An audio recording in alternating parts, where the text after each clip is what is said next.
And welcome to the Security Guy and CIA Spy. I am Robert Siciliano, and this is Peter Warmka, live from Orlando in the hot thick of summer. But I guess Orlando's not any hotter than any place else in this country right now. In fact, I think we're a few degrees cooler than half of the country. Yeah. Boston, we're in the high 70s, middle 80s, not too bad. I am a mariner, which means I'm on a boat as often as possible, so Nice. it's not too bad in the water. I will say we've been getting a lot of rain up here. My lawn is as green as it's ever been, which is amazing, you know, with all that heat. But all that rain certainly helps. And my flowers are really pretty. I have a lot of flowers. Oh, that's nice. That's just, as long as you don't burn them up with the over too much sun. So Peter, tell me a little bit about what you have had going on lately, speaking gigs. Like, just give me a heads up as to what that might look like. Oh, I don't even know if I want to talk about. I mean, I've just came back from Las Vegas. I mean, I don't mind Las Vegas, but it was a heck of a time just getting there with so many flight disruptions. Someone told me actually that because of the heat, that also has an impact on aviation, as far as, and that has been part of the reason why we have had problems with flights being canceled, being delayed. Maybe it's true, maybe not, but I sure had a share of them. A lot of things coming up, fortunately, and giving speaking events for at both conferences as well as private events for clients. And also, I think more. I'm kind of glad in hindsight, with COVID, we had the opportunity to do a lot more webinars. People getting used to doing webinars, and I think that's also been an area where I've been able to reach more people. Probably you as well, right? Through doing online events that we normally wouldn't have done. Yeah, and it's also it's good for the wallet, for the bank account, for business, for remote education is great for the environment. So I'm all about it. You know, I'm all set up. You're all set up, and the more of it, the better. Yeah, absolutely. You know, speaking about the weather, we always talk about scams. You know, and a lot of times scams a lot of scams are created when there's a crisis. You know, during COVID, there were all kinds of scams.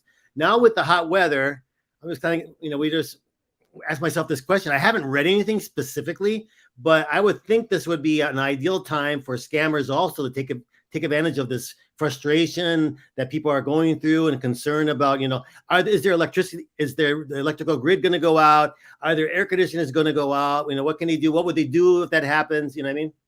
Yeah, I'm glad you brought that up. So it's important that everyone is always aware. Anytime there's an inbound communication, whether it's via email, text, phone, anybody posing as anybody offering you something, asking you questions and so forth. Anytime it revolves around making a contribution, money, anything at all. Anytime there's immediacy involved, they're raising your blood pressure, they're putting pressure on you, just simply hang up, delete, click mark as spam, report as junk, whatever it takes, right? Absolutely. So that leads us into our topics of the day. Worried about identity theft. There is a reason for that. This is via a company called Enzoic. So did you know that an identity theft occurs every 22 seconds? And identity theft can be a number of different things. It could be credit card fraud. It could be new account fraud, account takeover. It could be, So an identity theft is, to put it plainly, a multi-billion-dollar industry, and the state of affairs has gotten substantially worse just in the last few years. They're saying it's around $52 billion,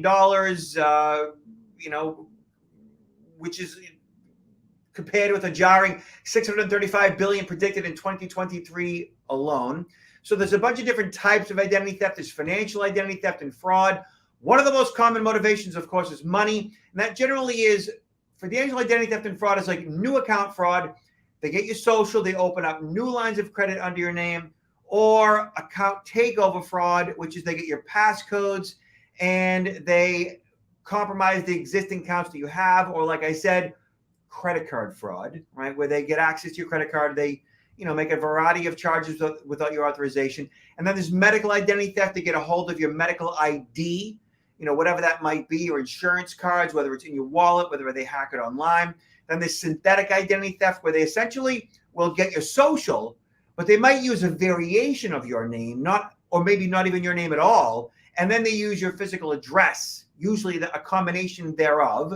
And there's no way to really protect yourself from medical identity theft or synthetic identity theft. And then there's child identity theft. And child identity theft happens when they get your kid's social security number, and often they'll use your child's actual name and maybe your address or not. And that child, 17 years and under, is now a victim of fraud, and they can use that child's identity for a long time. So, Peter, let's talk about the different ways to protect yourself regarding the different types of identity theft. Well, the one that's at the very top of the list, which is huge, and we've spoken about this, and I know a number of people are doing this, but to me, it's amazing that not more and more people are doing this, because this is almost a foolproof way of preventing this from establishing new accounts in your name by using credit freezes. That is such a simple solution to prevent this from happening to most people.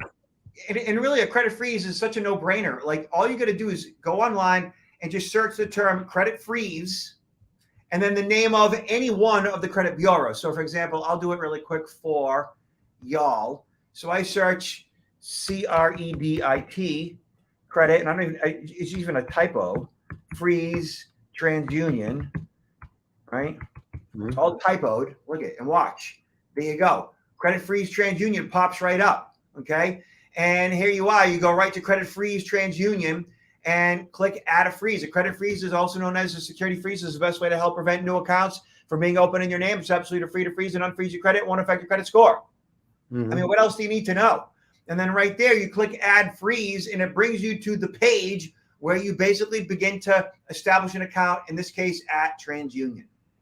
I would say that this is important for everybody, but especially, I mean, some of the, maybe your parents or your grandparents might not know about this. And the fact is that probably your grandparents don't really need to be taking out additional lines of credit. They're at a stage where they're probably paying for a lot of things in cash. They're not taking out additional credit. They're not checking, if anybody, their credit scores, because it's not important to them. But if they were to you do a credit freeze, that would really save them from a lot of different types of problems with identity theft. Not just them, but you too, because if you're handling your parents, grandparents' financial affairs at any level, you're also going to be the one that's going to have to clean up the mess. So True. My wife and I, we froze my mother-in-law's credit about 10, 12 years ago. She's like 92. And we've been handling all of her finances since she was like in her early 80s. And we had gone over a house on a Sunday afternoon, and we saw like dozens of credit card applications on her kitchen table, filled out, ready to go. And we're like, what are you doing? And she's like, oh yeah, they keep sending me these offers. I'm like, yeah, but why are you filling them all out? She goes, because I need credit cards to take the ladies at the senior center out to lunch. We're like, what? So she didn't quite understand, like that she had to pay the bill. Like it just, they get to a certain age and they may not understand the repercussions of what they got going on. Absolutely. So we froze her credit, and that ended that, So freeze everybody's credit in your life that is vulnerable, including children. Yes. 17 and under, because they are just as vulnerable. And that may or may not protect you from synthetic identity theft, but it will protect you from most forms of identity theft. It won't protect you from medical identity theft, but it'll help. And as long as you engage in a password manager and antivirus and protecting your devices, that should protect you from most forms of account takeover, right?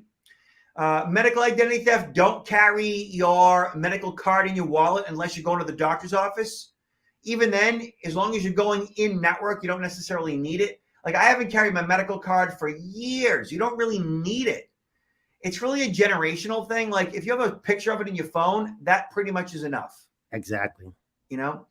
And then what else is there? Child identity. Concern, also with it's a little bit different, but the account takeover, that gets a little bit more complicated, especially, I like to focus a lot on artificial intelligence and deep fakes. And the fact now that deep fakes can also circumvent some of the things that we've been doing using biometrics to log into your accounts. Like if they use let's say that you use facial recognition to log into your bank, let's say, that is at risk right now, that deepfakes can circumvent facial recognition systems, and they're only going to get better. So that's something we need to keep an eye on as well. Yeah, Peter, next time next show, we need to definitely talk more about that, and I want you to demonstrate. Okay. All right. Got it. Okay, so so you know, like when I search Credit Freeze TransUnion, what automatically propagates in search is Credit Freeze Equifax and Credit Freeze Experian. So right there, it brings you to the page on each of the credit bureau's websites where you go and freeze your credit. There's also one page that's put up by the government that has all three of them, but I don't remember which one it is. But you got to make sure that there's not a site that looks just like. You got to make sure you're going to the official sites to do this. Yeah, and when you search the actual name of the credit bureaus on the first page, you're going to see like the actual page for Credit Freeze TransUnion, for Experian Credit Freeze, and for Equifax Credit Freeze right there. Like Google ranks it very high in search on the first page within 1 to 2 clicks. Good point. All right. And then annualcreditreport.com is a place that you would go with all three bureaus where you would check your credit for free. You won't get your scores, but you could actually check the credit. You should do that. Really important. Definitely. All right. Let's check this out, right? Attention shoppers, credit card skimmers found at Walmart checkout lines in the Northeast, so New York, New England. Check this out. We're going to watch a video really quick. You ready? All set.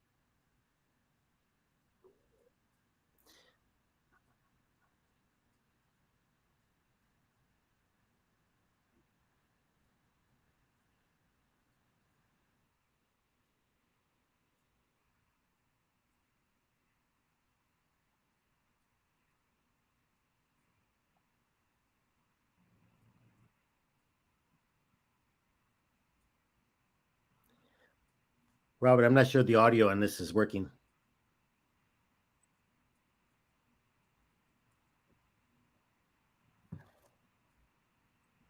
What was that, Peter? I'm not sure the audio on this is right. I couldn't hear anything on my end. You might want to just recap what they're explaining here in case. You couldn't hear any audio. All right. No. My bad. Okay. Well, so here's the deal, right? Basically, if you saw the video, you saw how it happens, right? You saw the swapping out of the actual facade of the actual point of sale, right, at Walmart, okay? So this isn't necessarily ATM skimming, it's point of sale skimming.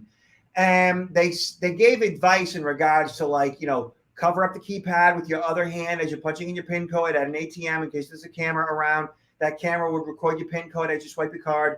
In this case, when they're swapping out the facade, the face of the actual point of sale device, they're logging both your PIN code and your credit card information with the swipe of the card and when you actually punch in the PIN code, okay? So there's no real way to protect yourself from this particular scam. What you could and should and only really can do is to make sure that you are checking your statements frequently, looking for any unauthorized transactions and refuting those charges in real time. So I don't actually check my statements at all. What I do is I get push notifications or push alerts. So every single time there's a charge on my card, I get a text message and or an email in real time as it's happening. That way I can respond to the lender, the credit card company, the bank, in real time and say, hey, that wasn't me. Do something about it. Refute those. I'm refuting those charges, and they squash those charges as they occur. That really is the best way to mitigate yourself from ATM skimming and or credit card fraud and or debit card fraud. You're absolutely right. Another thing that I do is when I go to like a gas station or some other place where they have multiple point of sales, I'm going to try to pick the location of the point of sale that's closest to where there's going to be somebody who's viewing the area, you know, whether by CCTV camera or closer to the front of the door, because I feel that if these skimmers are going to be, they're probably not going to be skimming every single POC in the retail location. They're going to probably want to pick some that are a little bit further out where they feel comfortable in putting them in without them being viewed. So that's why I will pick kind of like where I want to go. Another thing, though, I got a question for you, Robert. If you know, is the store itself liable in the sense of are they have, like credit cards, they might pick up most of the the liability fraudulent what do you call it, charges, but is the store Chargeback, we call in these it. cases? Do you know? Here's the deal. Here's how it works. Okay, so when you are a merchant, which means you accept Visa, MasterCard, American Express, the merchant, in this case Walmart, right? They are generally liable for the charges. Which means that when you engage in a relationship with Visa, MasterCard, American Express, and Discover, as a merchant, those who accept credit cards for their storefront, whatever, for their online portal, whatever, it is known in that agreement that you are responsible for the majority of the fraud, should fraud occur. That's usually how it works. Okay. And so in the event that, let's just say, you as Walmart sell a generator and you accept a credit card for it, and that generator goes out the door, and the actual holder of the card isn't who swiped the card at Walmart. It's me or you. And we're paying attention to our statements, and we call up Visa, MasterCard, American Express and say, hey, I see a charge on my card at Walmart for a generator. I didn't do that. Heck, I don't even live in Idaho. How'd that happen? What happens next is Visa, MasterCard, American Express will put in a claim to Walmart in your behalf saying, hey, our client says that they didn't make this charge. Therefore, we are charging back. We're taking that money back and putting it in the client's account. We're disputing this charge. And Walmart has to go through some hoops and fill out some information to prove that you, in fact, were at the Walmart in Idaho. If they are unable to do that, then the money stays in your account, my account, and Walmart loses. They lose the money for the generator and that credit card charge. Seems to me then if a really good manager of a retail establishment should, at a very minimum, have somebody just check each point of sale once a day at a minimum to ensure that a skimmer has not been in place, because it's not only losing that money, it's also how likely are you going to go back to this retailer if you had to deal with something that was showed up on your account as being fraudulent. I mean, they might lose clients because of something like this. You would think, and there are brands that have had some damage or lost revenue as a result of this type of fraud.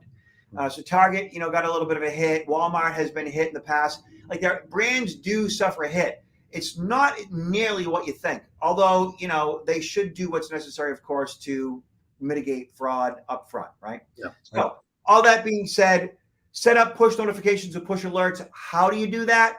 Make sure you log into your bank or credit card company's website, go to security settings, go to notification settings, go to alerts.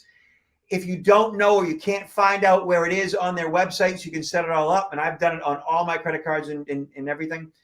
Call the number on the back of the card and they'll walk you through it. Robert, you didn't mention another really cool point of knowledge that you get from doing something like that. It's not only to protect yourself from scammers, you can also learn what other family members who have access to your credit card are doing on a regular basis, right? That is, if you share cards with a spouse or a child, absolutely. Okay?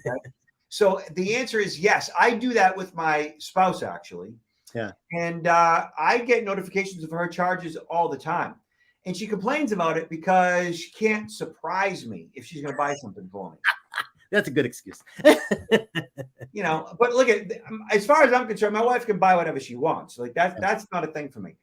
For me, I just want to know what's happening in real time. And I've actually picked up fraud as a result of this, because in the past, I recall, like, early in the morning, I got a couple of charges on our American Express, and they were from my wife's card, and she was in bed. So it wasn't her. And immediately I called up, American Express. I'm like, hey, and they took the charges right off and sent us a new card. So What has surprised me, I previously, every time I traveled, especially international, I was encouraged to call the bank so that the bank would know, hey, I'm on the road. This is where I'm going to be from what time to what time. But lately, like the last few months, when I do that, they say, no, we don't need that anymore. So, I mean, maybe they have a lot better algorithms or whatever the case may be, but they're not asking for that information. At least my bank isn't. Yeah. It might have something to do with like the fact that your card was probably used for a flight. Okay. And they know. That could be. That could be a possibility. They know you're flying that day, which in and of itself is a little freaky. But at the same time, it could have been a different card that was used. Either way, their algorithms pick up certain fraud, but it's up to you and I to pick up all the fraud. Exactly. Exactly. All right. So potentially last on our list, Russian commander killed while jogging may have been tracked on Strava app. Okay. Ooh. So, Peter, I use Strava. I use the Nike app. I run 12 marathons in. So here, a Russian submarine commander shot to death while jogging may have been targeted by an assailant tracking him on the popular running app, according to Russian media. Russian media reported that Rizitsky killer may have used Strava, a widely available app used by runners and cyclists to follow his movements. Rizitsky's jogging and cycling routes appear on an account in his name on the Strava app, one of his regular jogging circuits that he took while working in Krandonar include the park where he was killed early Monday. No, I mean, it's good to, they said they suspect, they don't know, but in any case, bringing this up, it's important to understand how that app can really serve as surveillance on you, right? That can be, picked up to know your movements along it. But this also could be the individual, if he had a very regular pattern of life, pretty much taking the same route, whether it's driving or in this case, running the same route every day, it'd be easy for anybody that really wanted to do this to him to be able to watch him a few times, Yeah. But it is scary. I mean, I think the U.S. military also has come out and sort of caution individuals in the military about using this type of app just for that reason. Why anyone would broadcast where they are all the time, to me, is amazing, or just astonishing. It's just unnecessary, and it puts people don't realize it. They don't think about it, and they see the other application, the other uses, the other benefits of that app, and they don't think about the downside. Makes them vulnerable. I use Strava and Nike app every time I go out, but I'm not broadcasting it. Nobody knows it, right? I've turned all that stuff off. Whether it's on or off by default, you should know the difference. Mm-hmm. As a runner, somebody who uses these apps. And if you are the commander of the Navy in Russia, you would think you would know the difference, and or his intelligence people would know the difference. Mm-hmm. It's just amazing to me how not well thought out the Russians are in this regard. Mm-hmm. I agree. So for everybody, male, female, young or old, all the various social apps that you use, posting your location data, just pay attention. Let your family members know, sons, daughters, fathers, mothers, brothers, sisters, that like these apps showing your location data, and look at posting where you are and aren't on Facebook and other social media while you're traveling. I've never thought that as being a good idea. I never post my location data. I never post photos when I'm traveling. I just don't do it. You can always do it later. You can always do it later. Do it later, So I know that like social currency is a whole thing, and like it makes people think you're cool and all that, but really? All right, Peter, tell everybody about where you're at, what you got going on. I think you actually already did that. Tell them about your book. Oh, the second book, Messing With Me. Oh, I'm sorry. Why Are You Messing With Me? And it's a senior survival guide on fraud, privacy, and security. It just came out, just released, and there's a lot of interest in it. So, and also National Senior Citizens Day is coming up on the 21st of August. So you might want to consider procuring this book for your elderly loved ones in your life, whether it's their parents or grandparents. There's a lot of interest in this book because there's nothing quite out there that encompasses all of these different threats and risks and dangers that our elderly population are facing on a day-to-day basis. So yeah, I'm pushing this book. I'm out speaking about this book and my other one, Confessions of a CIA Spy: The Art of Human Hacking. And so I have a number of events coming up, and it's going well. And so if anybody's interested in also contacting me regarding training or speaking at events, the website counterintelligence-institute.com. Nice job. Very good. And y'all can check me out online at protectnowllc.com. Our cybersecurity employee training is designed to keep you and your organization FTC compliant. Should you be storing sensitive information that could get them and their finances in trouble to any level? We offer that both live in person, live online, as e-learning as well. So, Peter, last words. Stay hydrated. Keep cool. We'll get eventually to the fall. We will eventually, yes. And last but not least, everybody, please be nice to each other out there and be safe. Talk to you soon.